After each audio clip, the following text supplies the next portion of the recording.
Why this? Why now? Why me? I've asked 1,000 times and the silence is deafening. You want answers.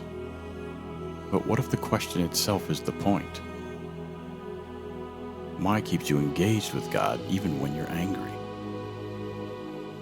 It's the prayer of someone who still believes he's listening, even if he's not explaining. God can handle your why. He's not intimidated by your questions or wounded by your anger. Sometimes he withholds the answer not because you can't handle the truth, but because the answer would make sense only after you've walked through what you're trying to understand right now. Trust isn't knowing why. It's deciding he's good when nothing else makes sense. Jesus, I don't understand, and I'm angry about it, but I'm still talking to you. That counts for something, right? But that doesn't make it easier, does it? Because you've been here for months, maybe years, and the why isn't just a passing question anymore. It's become the soundtrack of your life. You wake up with it, you fall asleep rehearsing it, and every well-meaning person who tells you God has a plan makes you want to scream. I get it, because I've lived there too. Here's what I had to learn the hard way. Demanding an answer from God isn't the same as trusting Him.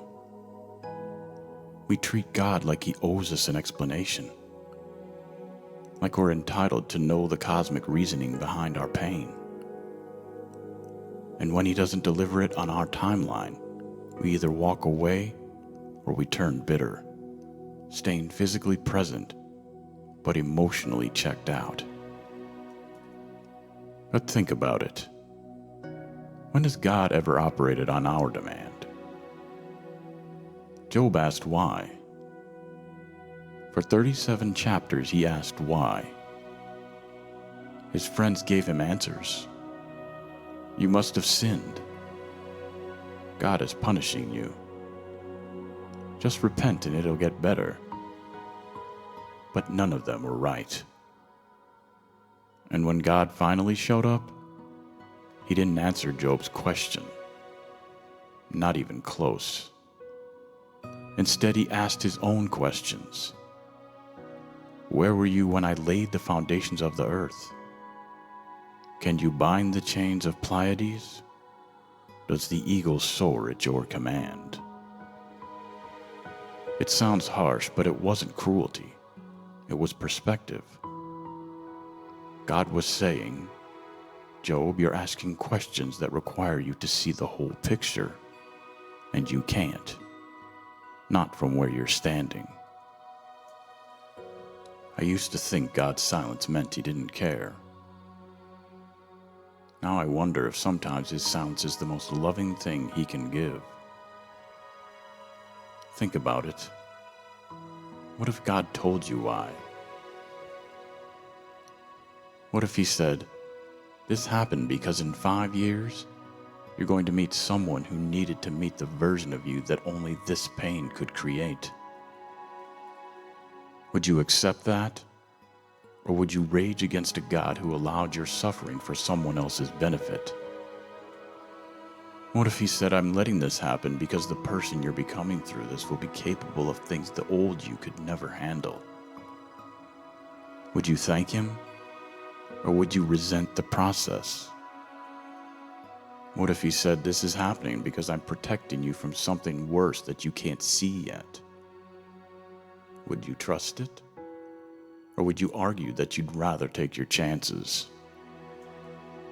The truth is, most of the time, we don't actually want the answer. We want the control. We want to audit God's decisions and approve or disapprove them. But faith doesn't work that way. Faith is trusting that the God who loved you enough to die for you can be trusted with the details of your life that don't make sense yet. But here's what I've learned. God might not answer why, but he always answers who.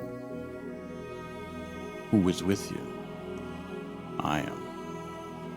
Who will sustain you? I will. Who loves you in this mess?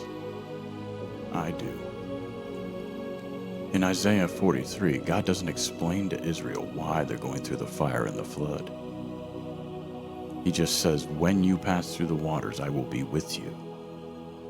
Not if. When. Not, I'll explain it. I'll be with you. And honestly, some days that's all we get. Not the blueprint, just the presence. Moses didn't get to see God's face, but he got to see his back, a glimpse of glory passing by. Sometimes that's what faith is, not seeing the whole picture, but catching enough of God's character to believe he's good even when the story isn't finished yet. Jesus in the Garden of Gethsemane asked, Father, if there's another way. He wanted a different plan. But when the answer was silence, he said, not my will, but yours. Even Jesus had to walk through a why that didn't get answered until the resurrection. So what do you do when you're stuck in the question? First, stop waiting for the answer to move forward. Your life isn't on hold until God explains himself. You can take the next step even when you don't understand the whole staircase. Second, let yourself be angry. God's not afraid of your emotions. The Psalms are full of people yelling at God, and he put those prayers in the Bible. Your honesty won't scare him off.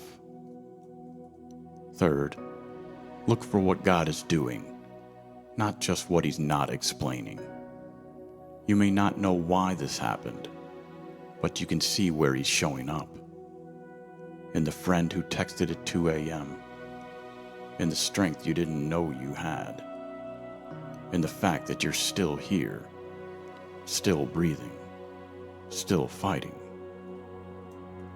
Fourth, remember that I don't know is a valid prayer.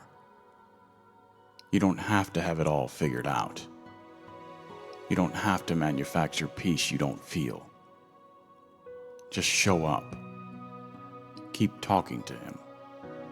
Keep asking. But don't let the unanswered question become the reason you walk away from the only one who can carry you through it. You may never know why. Not in this life, anyway. But one day you'll see him face to face. And I think in that moment, the why won't matter anymore. Because you'll see the scars in his hands and realize he didn't just watch your pain from a distance. He entered into it. He knows what it's like to ask why and hear silence. He knows what it's like to walk through suffering that doesn't make sense. And he did it so that when you go through your own dark valley, you'd never walk it alone. So keep asking. Keep wrestling. Keep showing up. Because faith isn't pretending you have answers you don't have. Faith is deciding that the God who wouldn't spare his own son for you can be trusted with the questions you're still carrying. Jesus, I still don't know why, but I know you. And today, that's enough.